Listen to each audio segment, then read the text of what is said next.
Martín Pitillas es preparador físico y trabaja día a día entrenando a nombres como Paquito Navarro, Bea González, Fede Chingoto y Lucas Campañolo, entre varios otros. Aquí Martín nos cuenta detalles del calentamiento, de la entrada en calor, que es clave para que los jugadores rindan tal como los vemos en las pantallas. Además de explicarnos en detalle cómo entran en calor los profesionales antes de un partido, Martín Pitillas nos cuenta también por qué los aficionados deberíamos siempre calentar antes de jugar. Si estás en el pádel, en el nivel que sea, este capítulo es fundamental para elevar tu nivel. Martín Pitillas, preparador físico del circuito profesional, nos trae la importancia de la entrada en calor aquí en Rey Pádel. Rey Pádel con Manuel Mayra.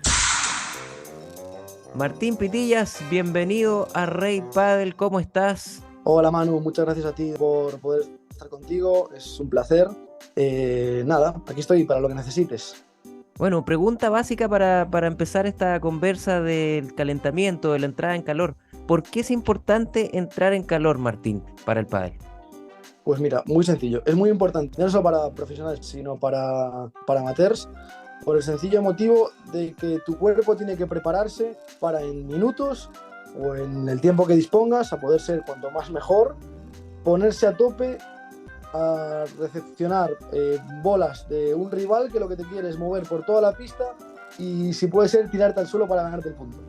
Uno, claro, ve a los jugadores el paleteo, ¿no es cierto? Que mucha gente cree que esa es la entrada en calor, pero lo que no ve la gente es que estos tipos o jugadoras profesionales están entrando en calor. A mí me ha tocado verlo en torneos media hora antes o incluso más tiempo. ¿Cuánto dura esa entrada en calor, Martín, que uno no ve como público?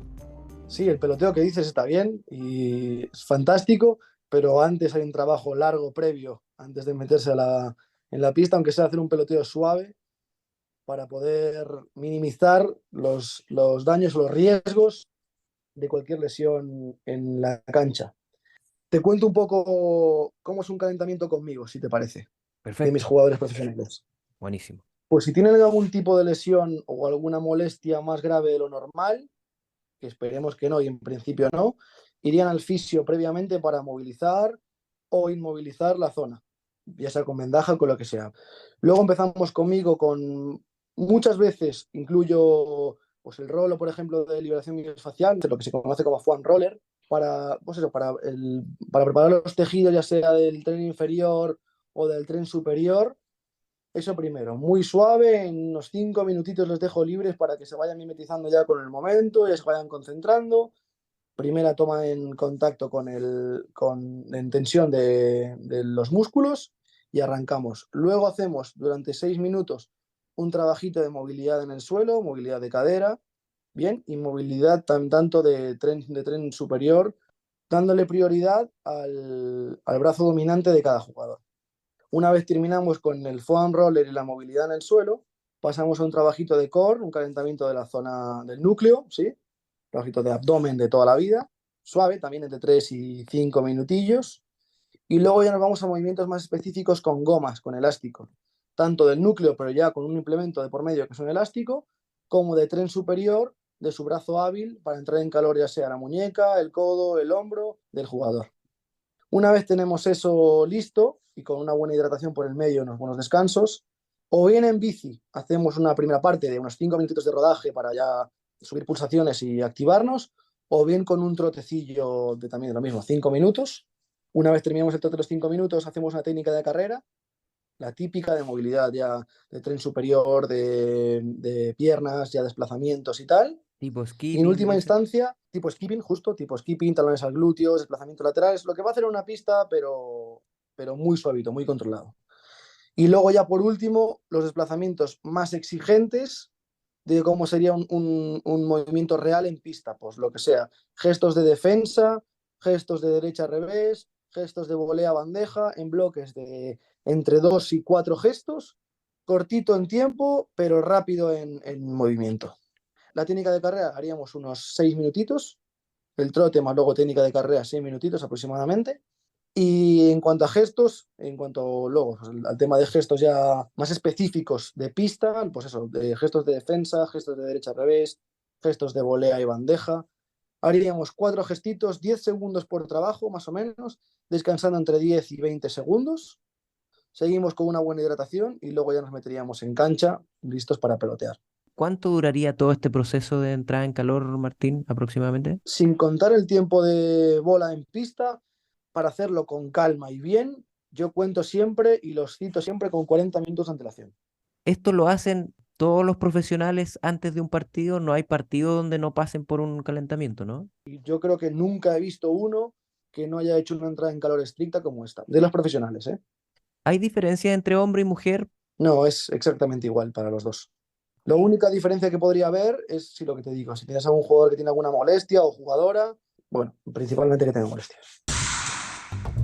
Un mini break en la conversa con nuestro partner TonyBet, un sitio de apuestas deportivas con más de 10 años de experiencia. En TonyBet puedes jugar en línea desde cualquier parte del mundo en un entorno seguro, justo y confiable.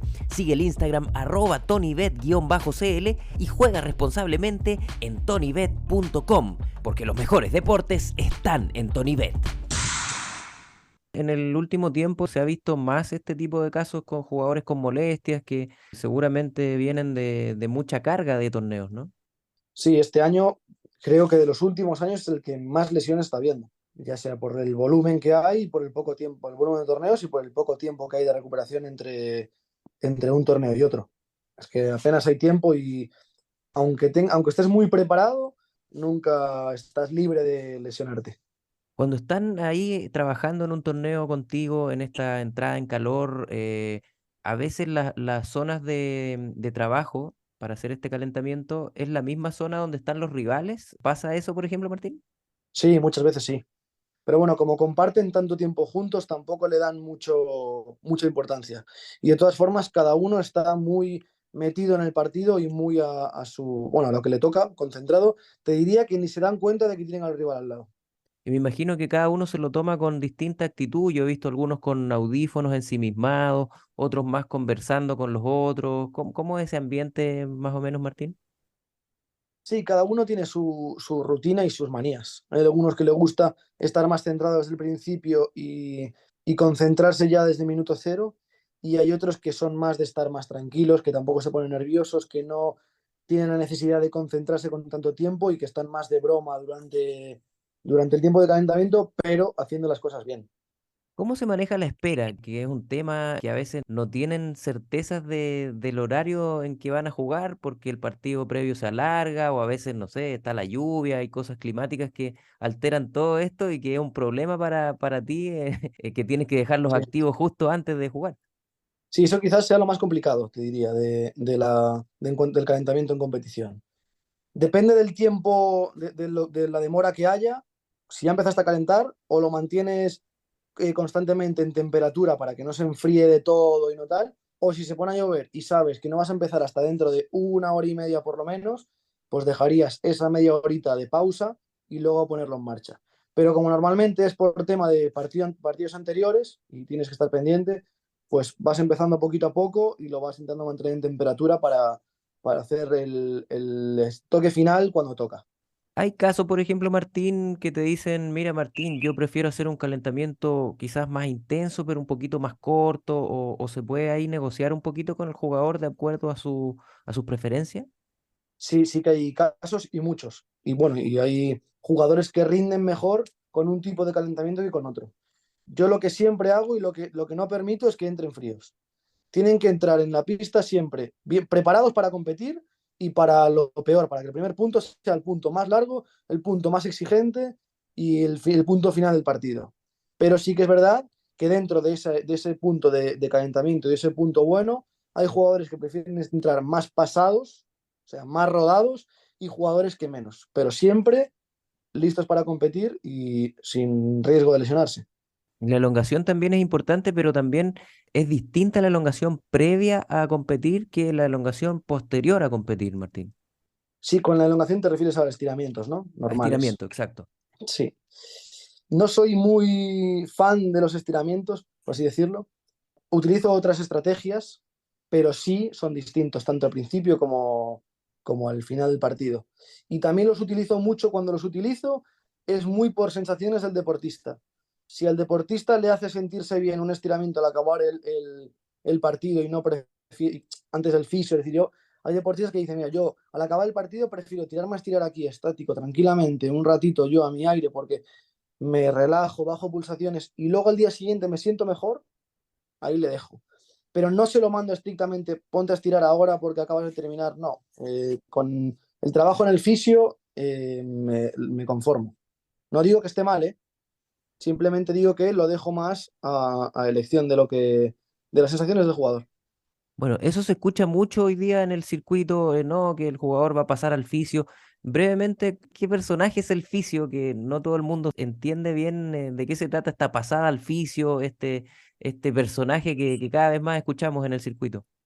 Pues te diría que tiene una función vital en el circuito. Los fisios para que los jugadores con el volumen que mencionábamos antes de torneos puedan mantenerse bien día a día. Ya no solo en los torneos, sino en las semanas de entrenamiento, tienen una función principal para poder recuperar al jugador después de un partido de 3 horas, recuperarse lo antes posible y ayudar a ese tejido a recuperarse para el día siguiente jugarse otro partido de 3 horas. Hoy día hay mucha gente jugando a nivel aficionado, a nivel amateur, pero que también compiten. Muchas veces estas competencias son exigentes y que, bueno, estos jugadores y jugadoras aficionados miran mucho a los profesionales, pero por ahí no hacen lo mismo. ¿Hay algún consejo del alto rendimiento en términos de la entrada en calor que pueda ser aplicable al jugador aficionado? Sí, totalmente. La entrada en calor para cualquier deportista, como te decía antes, ya sea profesional o amateur, profesional es indispensable, pero de amateur lo debería ser también, es una cosa importantísima. Deberían hacerlo siempre sí o sí. Y los que aspiran, amateurs que aspiran a ser profesionales, cuanto más se acerquen a hacer las cosas parecidas a un profesional, más cerca estarán de poder competir como ellos o sacar la mejor versión de sí mismos. Y se ve poco, Martín, por lo menos en el mundo aficionado, se ve muy poco, por ejemplo, la entrada en calor, es algo que muy pocos jugadores hacen y los que lo hacen seguramente sacan diferencias, entran activos y entran enchufados desde el primer punto. Sí, para amateurs, ya no solo para entrar activos y enchufados, sino que como la preparación es menor a la de un deportista y no están listos para el volumen exigente que van a tener o para a lo mejor no hacen nada más en toda la semana y se juegan 1 o 2 partidos a la semana, es un riesgo para la salud. A lo mejor no vuelven a jugar otro partido precisamente por eso, por no hacer una buena entrada en calor, aguantan 3 puntos y ya empiezan a notar las molestias en la cadera, en el hombro, y a lo mejor esa semana ya no juegan y la semana siguiente tampoco. Sin embargo, si la entrada en calor es buena y se acostumbran a hacer una buena entrada en calor, no digo que sea una entrada en calor de 40 minutos como un profesional, porque es complicado, porque tampoco hay tiempo, pero sí una entrada en calor de movilidad y una mini técnica de carrera y un poquito de trabajo con elásticos para preparar el hombro, muñeca y codo, como decía antes, de 20 minutos sería, para mí, es imprescindible. Martín, muchísimas gracias por el tiempo, muy útil la conversa para conocer un poquito el ambiente profesional, pero también para que los amateurs, los aficionados, apliquen algo de esto que seguramente les va a sumar en su juego y qué mejor de escucharlo de tu parte que estás ahí en el circuito donde las papas queman, como se dice. Nada, Manu, muchas gracias a ti por contar conmigo para poder ser partícipe en tu podcast. Y nada, encantado, un placer. Ojalá pueda volver más adelante para contar más anécdotas y que sean todas buenas. Y que nos vemos pronto. Seguro, te encuentran en @martinpitillas en Instagram. Ahí estaremos atentos a las novedades y a las andanzas de Martín en el circuito. Y nada, toda la suerte y por qué no conectamos más adelante para otro capítulo y seguir hablando de esto que tanto nos gusta. Fantástico, Manu, cuando quieras. Abrazo, Martín. Un placer. ¿Te gustaría que tu marca le hablara al oído a padeleros y padeleras cada día? Muy fácil, escríbenos a nuestro Instagram @reypadel, donde además tenemos concursos, noticias, coberturas de torneos, transmisiones en vivo y mucho contenido de pádel. También recuerda escucharnos todos los viernes a la 1:30 de la tarde en el programa Pauta de Juego de Radio Pauta 105.1 en Santiago y pauta.cl en todo el mundo.